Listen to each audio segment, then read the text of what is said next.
women empowerment, all right? And so all of us have become, champions of women empowerment. And we are happy to see women grow, especially in the maritime domain. And here in Ghana, the director of ports in Tema is a woman. And we believe that, she's opened the way for many more women to be able to grow. The structure of WISTA here in Ghana is not just for the private sector. You notice that the Ghana Ports and Harbours, you have their women there, you have the Ghana Maritime Authority, you have people from the Ministry of Transport, and of course you have the president who is from the private sector. So then you get the best of the women they can share perspectives and be able to bring, what's good in the private sector, and then we get what is also good in the public sector for the growth of women. You had Deputy Minister of Transport Hassan Tampuli. If you just join us, you're listening to Maritime and Port News. To some other stories. Ghana and Denmark has signed the Phase 3 of the Strategic Sector Cooperation Agreement. The Phase 3 of the Strategic Sector Cooperation between the two countries would focus on green shipping, sulfur emissions, green and sustainable port operations, pilot project on enhancing navigational safety for commercial vehicles on the Volta Lake using e-navigation, and the IMO compliance, including support to the implementation of the international connection on standards of training, certification, and watchkeeping for fishing vessels personnel.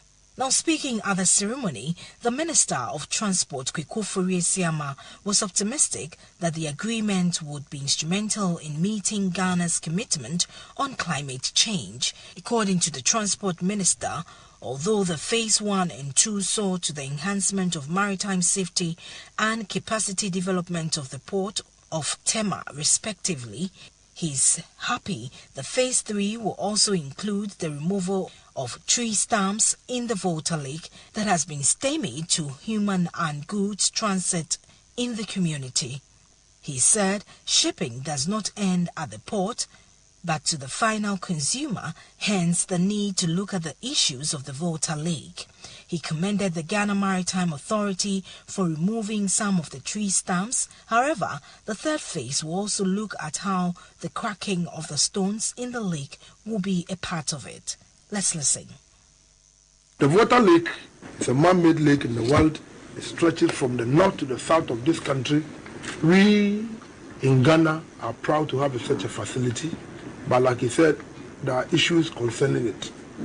In my discussion with them, I told them that shipping does not end at the port. It ends where the goods get to the final consumer.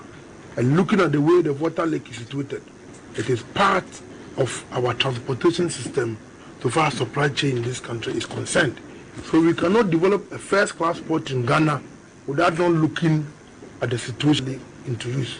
To my concern, the sacrifice that people along the Volta Lake has made to the whole country, yet they don't have any decent transportation system. That is why, upon my assumption, I took that one of them facing the people or the use of the Volta Lake is a tree stand.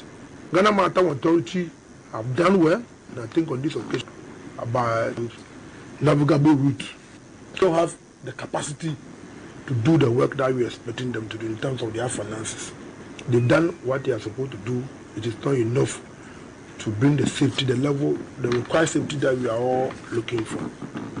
So I'm happy that in the third phase of the agreement that we are entering into, as part of the look, how best we can come up with mapping and charting of the lake. Because like I was telling Ambassador, that thankfully for us, the Korean government has stepped in, trying to do the social aspect. We need to look at the commercial aspect by looking at the charting route, mapping, charting, and then blasting some of the lake to this challenge that is facing. You heard the Minister of Transport, Siama. To some other stories. The Trade and Industry Minister, Alan Kojo Cherante, has expressed government's commitment to working with the private sector in ensuring the country maximizes and fully harnesses benefit of the African Continental Free Trade Area after with the One District, One Factory program.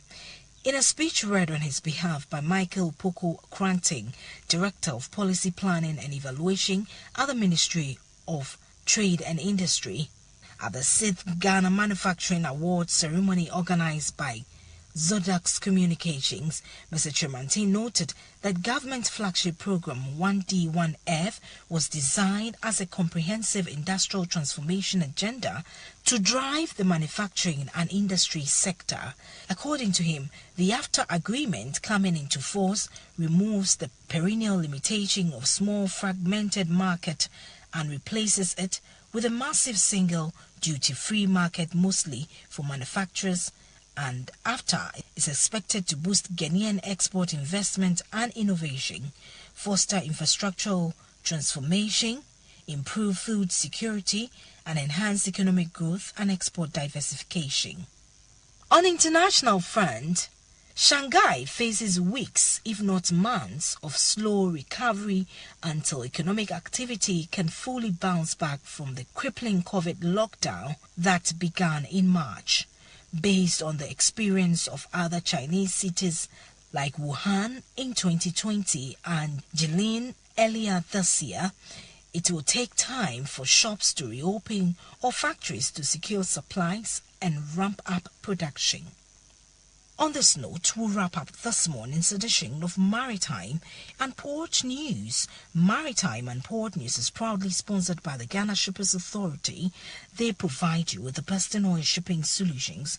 Contact them at the Shippers House in Accra. You can also join us live on Omanfm in Kumasi for more Maritime and Port News. My name is Nanesi Boateng, producer Kwekwa Boje. Have a great day. Yensu akwan suju medie hia mo man bia nkanko. Edi Ghana, eko wiase na di wiase so ba Ghana.